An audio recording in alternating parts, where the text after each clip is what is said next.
थे, जब फुटपाथ पे पहुंचे तो एक आदमी कराह रहा था, उनसे कहा गाड़ी रोको। गाड़ी श्रीमंत व्यक्ति ने रोकी और अपने जेब में मरहम पट्टी रखते थे, वो उस व्यक्ति का जाकर के मरहम पट्टी करने लगे, दवाई लगाने लगे, उसके माथे पर हाथ फेरने लगे, सिर सहलाने लगे।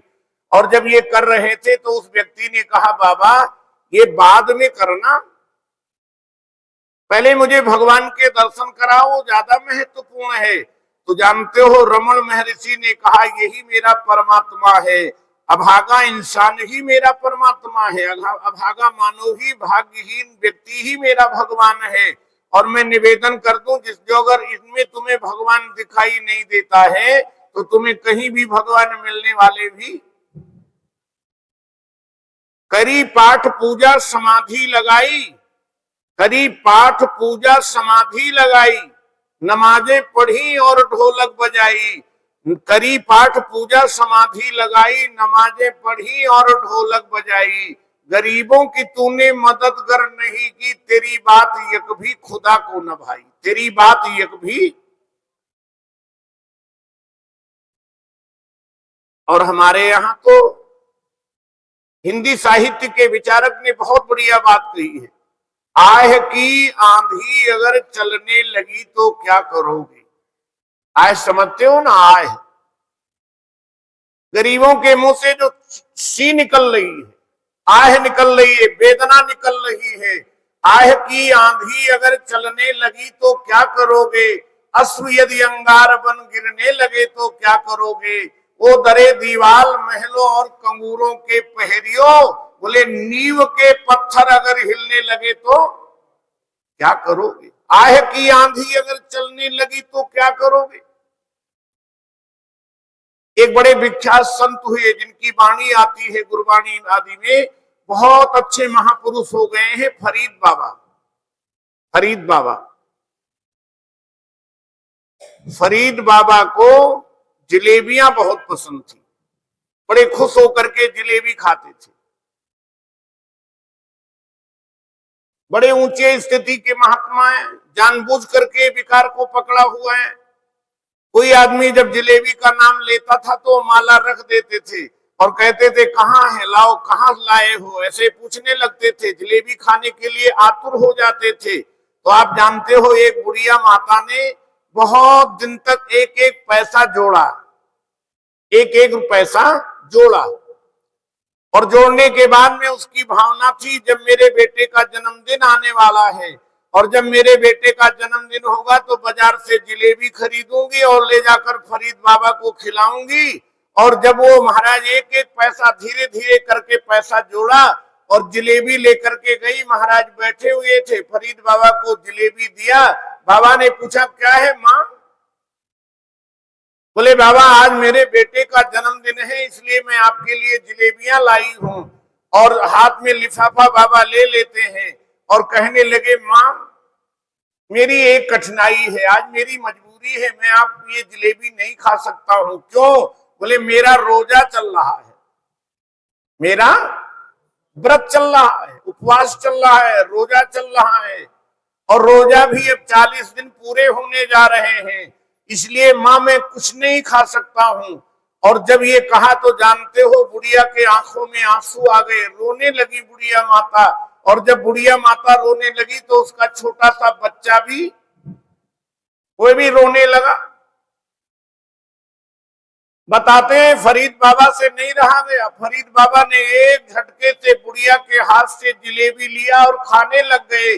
बुढ़िया माता ने कहा बाबा क्या कर रहे हो, आपका रोजा टूट रहा है, आपका रोजा टूट गया। तो बाबा ने कहा माँ मेरा रोजा टूट जाए भले टूट जाए पर तेरा हृदय न टूट जाए। अगर तेरा हृदय टूट गया तो मेरा ये सभी रोजे पर पानी फेर देगा, इसलिए मैं ये खा रहा हूँ। तो मैं निवेदन कर रहा था आह की आंधी अगर चलने लगी तो क्या करोगे, अश्रु यदि अंगार बन गिरने लगे तो क्या करोगे। वो दरे दीवाल महलों और कंगूरों के पहरियों, बोले नींव के पत्थर अगर हिलने लगे तो।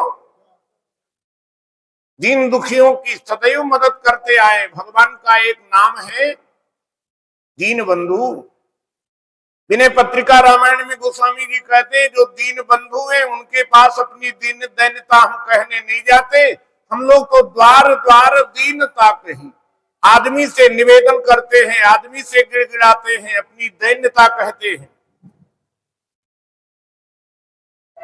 ब्रह्मा विष्णु और शिव रूप धारण कर संसार की उत्पत्ति पालन तथा संहार करते आए हैं। हे परमात्मन, देवता लोग स्तुति कर रहे हैं, आप ब्रह्मा बनकर के संसार का सृजन करते हैं, भगवान नारायण के रूप में आप पालन करते हैं, शिव जी के रूप में, शंकर के रूप में आप संहार करते हैं। वस्तुतः ये तीनों आप एक ही। गदा शंख पद्म और तलवार अपने हाथों में धारण किए ऐसे भगवान आपको नमस्कार है। हमारे यहाँ जितने भी देवता हैं, जितने भी देवता हैं, आप जब दर्शन करेंगे तो सबके पास कोई न कोई हथियार जरूर है। शंकर जी के पास कौन सा हथियार है? हाथ में त्रिशूल है। अच्छा, त्रिशूल लेकर भोलेनाथ क्यों चलते हैं? विचार करिए। सेल्फ लोडिंग राइफल लेकर चलते। आज तो बड़े आधुनिक हथियार चल गए, ऐसे लेकर के चलते, लेकिन त्रिशूल लेकर के क्यों चल रहे हैं? देखो, हम लोग पाठ करते हैं, रामायण में एक बहुत प्यारा सा मंत्र आता है त्रैशूल निर्मूलनम शूल पाणिम। त्रैशूल निर्मूलनम शूल पाणिम। भगवान का एक नाम शूल पाणी है। क्यों? बोले त्रिशूल लेकर चलते हैं। और त्रिशूल इसलिए लेकर चलते, त्रैशूल निर्मूलनम, निर्मूल कर देते हैं। त्रिशूल दैहिक दैविक भौतिक के तीन ताप हैं, और इन तापों को त्रिशूल के द्वारा भगवान शंकर दूर करते हैं। लेकिन किसके दूर करते हैं? जो लोग इस समय मजे से नलपी गद्दों पे सोए हुए हैं, उनके दूर करते हैं क्या? ध्यान से पढ़िए। त्रैशूल निर्मूलनम शूल पाणिम। किसके? बोले भजे हम भवानी पतिम भावगम्यम। भजे हम भवानी पतिम भावगम्यम। जो भाव से भवानी पति का भजन करते हैं, उनको किसी प्रकार से, तीन प्रकार के शूलों से वो प्रभावित नहीं होते। आप श्री लक्ष्मी के पति, दैत्यों के विनाश करने वाले, गरुड़ पर सवारी करने वाले, पीतांबरधारी, यज्ञ आदि समस्त क्रियाओं को पूर्ण करने वाले हैं। देवता लोग कह रहे हैं, हे प्रभु, आप यज्ञ आदि को संपन्न करने वाले हैं। हे विष्णु, आप राक्षसों से पीड़ित देवताओं के दुख रूपी पर्वत के लिए वज्र के समान हैं। हमने एक दिन कथा में निवेदन किया था, राजा इंद्र ने जितने पहाड़ हैं उनके पंख काट दिए, उनको समाप्त कर दिए थे, तमाम के पंख काट दिए। तो ऐसे आज कह रहे हैं कि आप राजा इंद्र के वज्र के समान हैं, शत्रु रूपी पहाड़ के लिए। सूर्य और चंद्रमा आपके नेत्र हैं। भगवान के नेत्र कौन से? बोले सूर्य नारायण है और चंद्रमा है। नारद जी ने कहा, जो प्राणी संकट को नाश करने वाले स्तोत्र का पाठ करेगा, भगवान की कृपा से कभी भी उसे दुख से वो प्रभावित नहीं होगा। देवतागण इस प्रकार विष्णु भगवान की स्तुति करने लगे। विष्णु भगवान को देवताओं के विपत्ति का ज्ञान हुआ। जब देवताओं ने भगवान को पुकारा, विष्णु भगवान तुरंत सैया से उठ करके खड़े हुए, क्रुद्ध और उदास होते हुए गरुड़ पर सवारी हो करके करने लगे और लक्ष्मी से कहने लगे। भगवान लक्ष्मी से कहा, देवी लक्ष्मी, तुम्हारे भाई जलंधर ने देवताओं को बहुत कष्ट दिया है। हे देवी लक्ष्मी, तुम्हारे भाई ने देवताओं को बहुत पीड़ित किया है, बहुत कष्ट दिया है। देवताओं ने मुझे युद्ध के लिए बुलाया है, तथा शीघ्रता पूर्वक मैं उनकी मदद के लिए जा रहा हूं। अब देखो, संबंध की बात है। लक्ष्मी महारानी कहां से पैदा हुई है? लक्ष्मी माता कहां से पैदा हुई? समुद्र से। एक बात हम लोग कहते हैं, चंदा मामा कहते हैं ना, चंदा मामा दूर के। चंदा मामा, चंद्रमा को मामा क्यों कहते हैं? चंद्रमा मामा इसलिए है कि हमारी माता लक्ष्मी भी समुद्र से प्रकट हुई और चंद्रमा भी समुद्र से प्रकट हुए। तो ये दोनों हो गए भाई बहन, और जो माँ के भाई हैं वो हमारे ये जलंधर महाराज भी समुद्र से प्रकट हुए हैं और माता लक्ष्मी भी समुद्र से प्रकट हुई है। अब देखना अपनापन संबंध, जहां अपनापन होता है वहां व्यक्ति में सहज लगाव हो जाता है। आपसे निवेदन करें, आप चाय पी रहे हैं, नाश्ता कर रहे हैं, अखबार बैठे हुए पढ़ रहे हैं और इतने में एक घटना सामने दिखाई देती है कि कानपुर में एक बस दुर्घटना हो गई है। जैसे कानपुर देखा तो आपके रोए खड़े हो गए। उसी समय सोचा अरे कानपुर में तो हमारे भी रिश्तेदार रहते।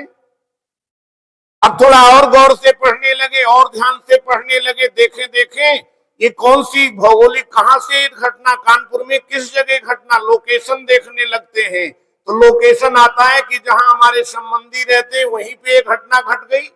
अब बड़े और गौर से पढ़ने लगते हैं, देखें भला हमारे संबंधी तो उसमें अभी तक चाय पी रहे हैं, अभी तक पेपर देख रहे हैं, लेकिन जैसे ही नाश्ता कर रहे हैं, लेकिन जैसे ही अपने संबंधी का नाम उसमें दिख जाता है बस वही चाय रख देते हैं, वही सब जो है।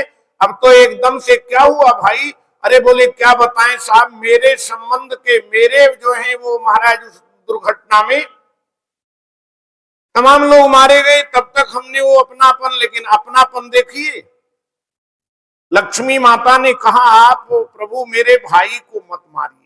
देखो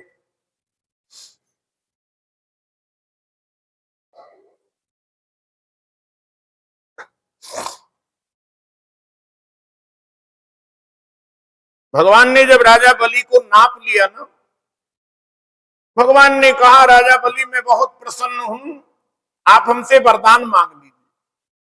तो राजा बलि ने कहा प्रभु आप मेरे दरवाजे पर प्रतिहार बन करके, दरवाजे पर पहरेदार बन करके खड़े हो जाओ, और एक दरवाजे से नहीं, राजाओं के यहाँ तो कई दरवाजे होते हैं, बोले जिस दरवाजे से निकले दरवाजे पर आप लाठी लिए खड़े रहो। भगवान खड़े, वैकुंठ में नहीं रहते, अब तो राजा बलि के यहाँ पर रहने लगे। एक दिन नारद जी से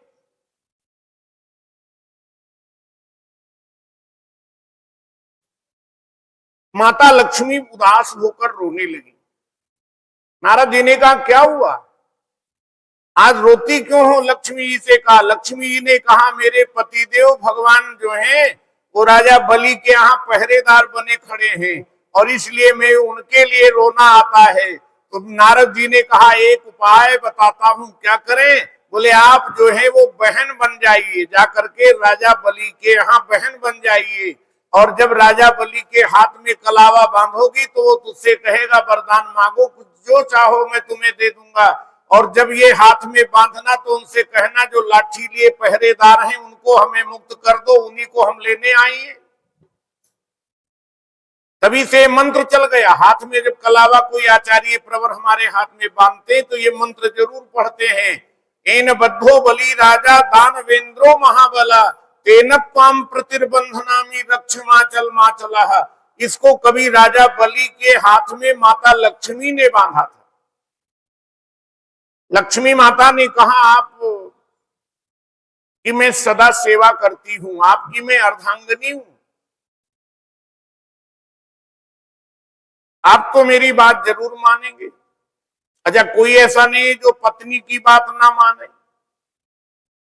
एक राजा ने एक सभा बुलाई और उसमें सभा में कहा जो लोग पत्नी की बात ना मानते हो वे जरा हाथ उठावें।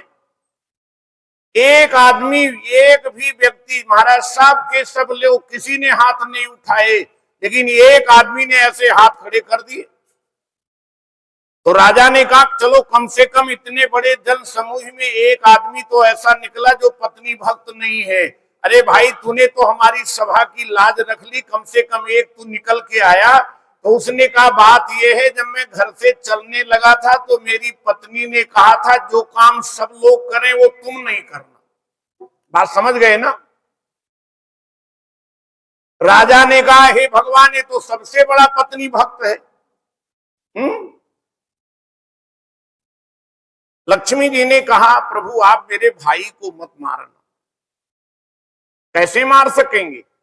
भगवान ने कहा देवी वो शिव जी के अंश से उत्पन्न होने के कारण, ब्रह्मा के वरदान के कारण तो था, तुम्हारी प्रीति बस जलंधर मेरे वध करने योग्य नहीं है।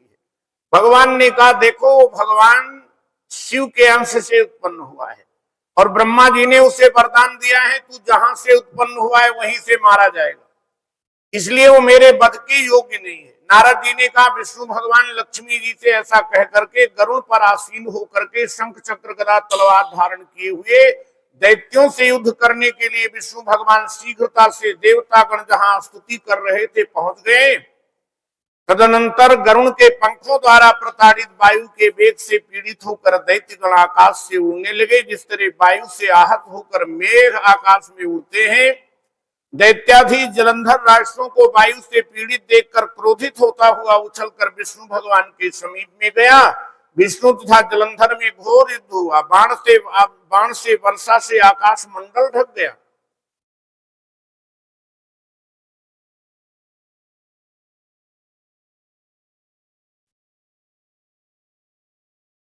विष्णु भगवान ने मंदहास करते हुए अपनी तलवार से उसकी गदा काट दी। इस बीच से जलंधर ने विष्णु की छाती में एक दृढ़ घुसा मारा।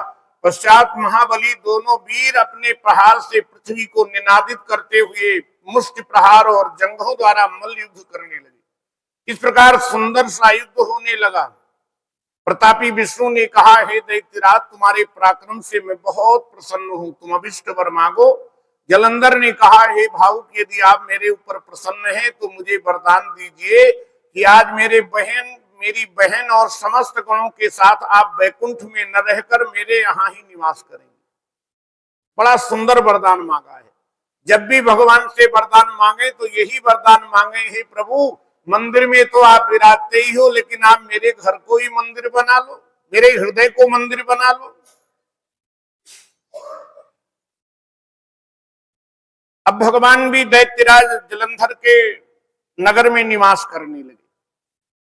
पाताल लोक में पराक्रमशाली निशुम्भ को बिठाकर शेष नाग आदि भी पृथ्वी तल पर लेकर ले आया। पाताल में नाग देवता रहते हैं। नागों से कहा आप लोग पृथ्वी पर भ्रमण करो। देव गंधर्व सिद्ध सर्प और राक्षस तथा मनुष्यों को अपनी प्रजा तथा अपने नगर का नागरिक बना करके त्रैलोक्य पर शासन करने लगा। जलंधर देवताओं को अपने अधीन कर धर्म से पुत्र की तरह प्रजा का पालन करने लगा। जैसे लोग बेटे को पालन करते हैं ऐसे उस राजा ने बड़े धर्म से जो है वो अपनी प्रजा का पालन करने लगा है। ये तो धर्मा ततो जया है। जलंधर के शासन काल में उसके राज्य का कोई प्राणी दुखी निर्बल और रोगी नहीं था। कोई व्यक्ति भी दुखी नहीं था, कोई दीन नहीं था। राम राज्य की कल्पना महात्मा गांधी पूरे जीवन करते रहे। कहा कैसा राज्य लाओगे? बोले जैसे राम जी का राज्य था। राम जी के राज्य में न्यायालय नहीं था। ध्यान से सुनना, न्यायालय नहीं था। क्यों? बोले कोई झगड़ा विवाद नहीं होता था और औषधालय नहीं था। लोगों के आहार शुद्ध थे, व्यवहार शुद्ध थे, इसलिए न्यायालय और औषधालय नहीं होता था। ऐसा बढ़िया शासन। ऐसे ही जलंधर राजा का राज्य के काल में कोई व्यक्ति रोगी नहीं था, कोई दुखी नहीं था। नहीं दरिद्र को दुखी न दीना, नहीं को अबुध न लक्षणहीन। कितना बढ़िया राज्य रहा होगा। और मैं आपसे वैसे तो हृदय की पीड़ा है। हमारे यहाँ सनातन धर्म में प्राय करके दो पर्व मनाने की एक विधा हो गई है। लोग दो थालियों में खाने के अभ्यासी हो गए हैं। हमारे यहाँ संप्रदायाचार्य और जो बड़े बड़े आचार्य हैं इनको भी जाने क्या हो गया, इस बारे में कोई निर्णय नहीं लेता है। हमारे जितने भी पर्व हैं वो पर्व महाराज 2 दिन मनाए जा रहे हैं। अलग अलग पंचांगों में अलग अलग लिखा रहता है। आप विचार करिए।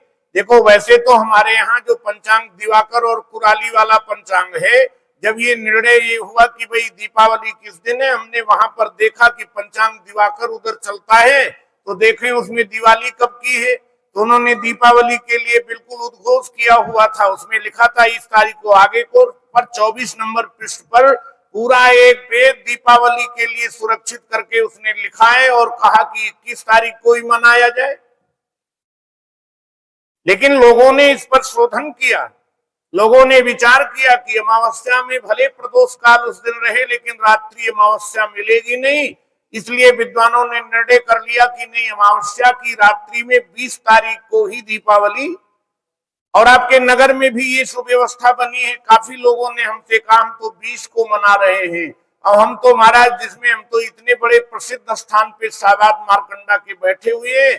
कल मुझे इतने फोन आए थोड़ी थोड़ी देर बाद में, और जब फोन आते थे तो मैं निर्णय नहीं ले पाता था, मैं बता नहीं पाता था कि कौन से दिन कैसे मनाया जाएगा। हम तो आपके साथ हैं, जैसे आप लोग निर्णय करेंगे, जैसे मनाएंगे, हम भी दीपावली उसी में मना लेंगे।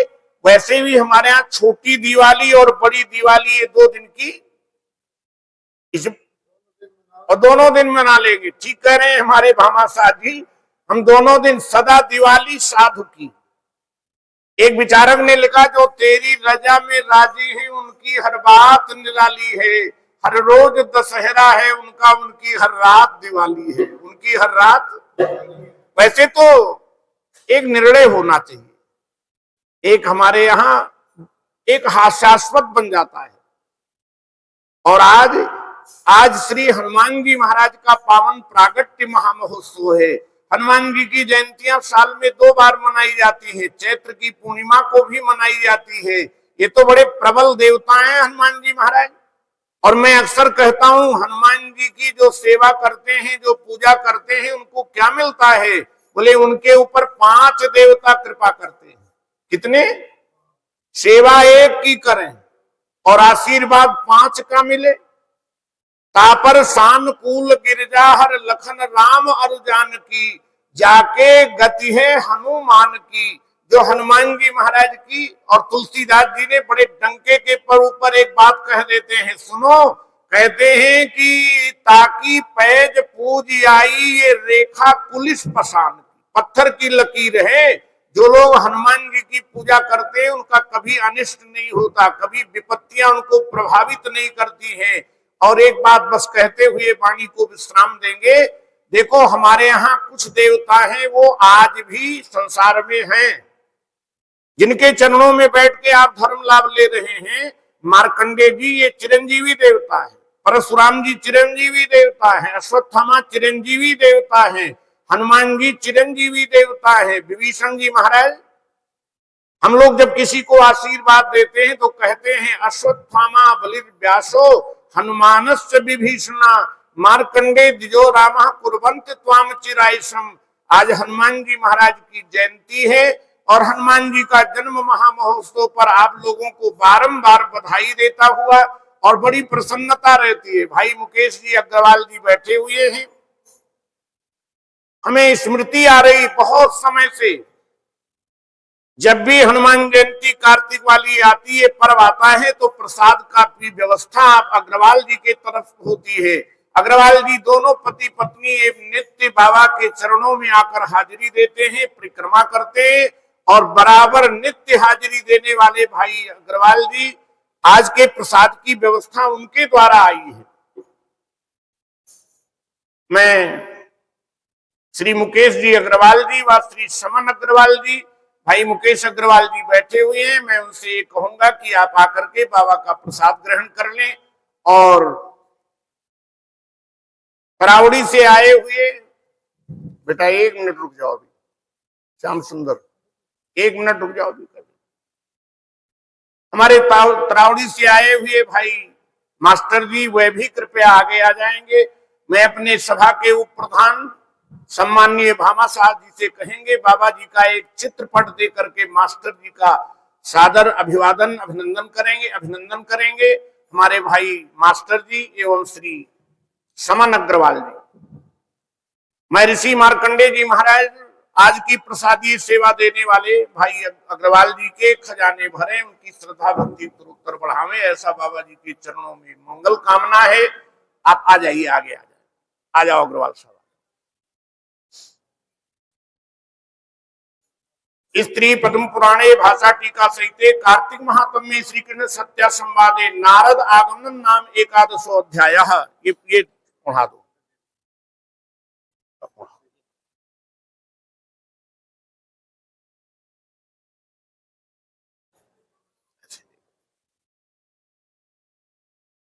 फल देना। आओ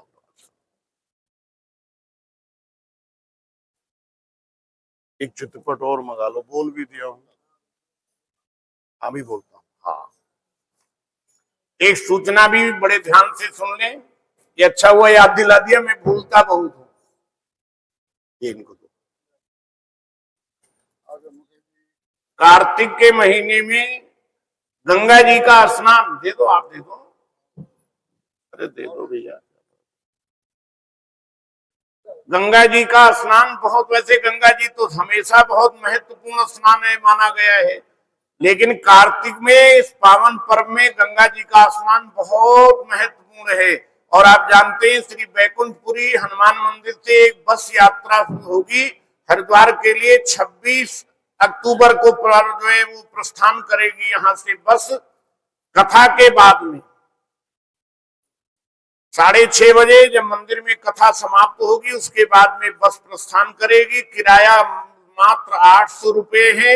हरिद्वार, पहले हरिद्वार गंगा जी में जाकर स्नान करेंगे, उसके बाद में देहरादून में टपकेश्वर भगवान का बड़ा सिद्ध स्थल है, वहां पे जाकर के बाबा के दर्शन कराएंगे।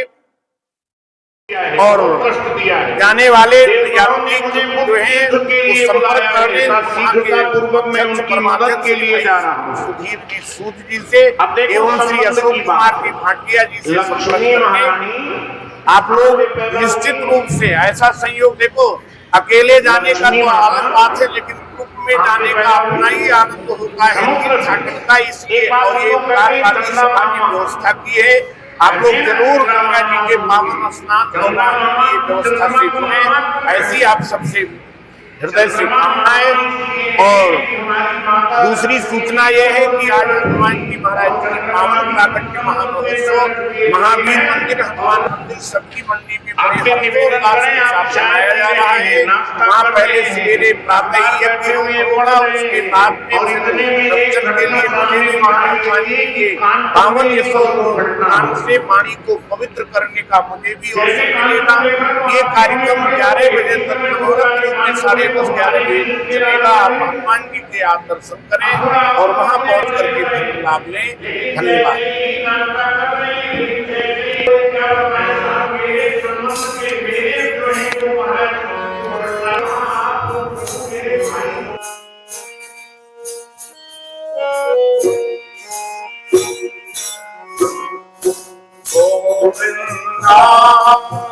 गोपाला मुरली मनोहर नंदलाला,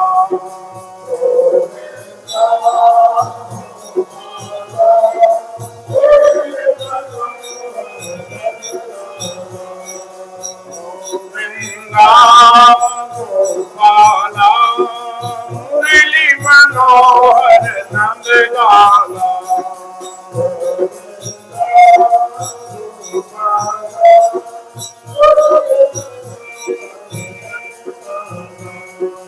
मुरली मनोहर नंदलाला,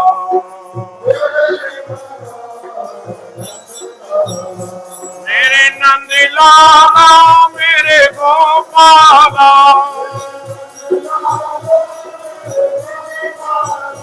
मेरे नंदलाला मेरे गोपाला, मेरे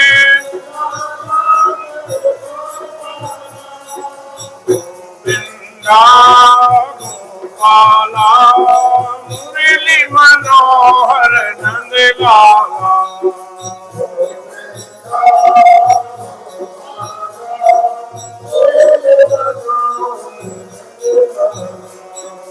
मुरली मनोहर नंदलाला,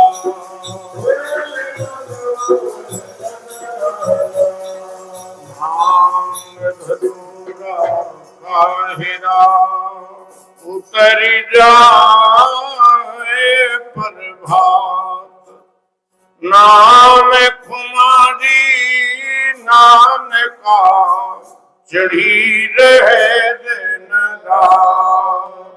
बोलिए सच्चिदानंद भगवान ऋषि मार्कंडे महाराज की, श्री हनुमान जी महाराज की, कार्तिक महात्मा परमात्मा की। नमः पार्वती पतये।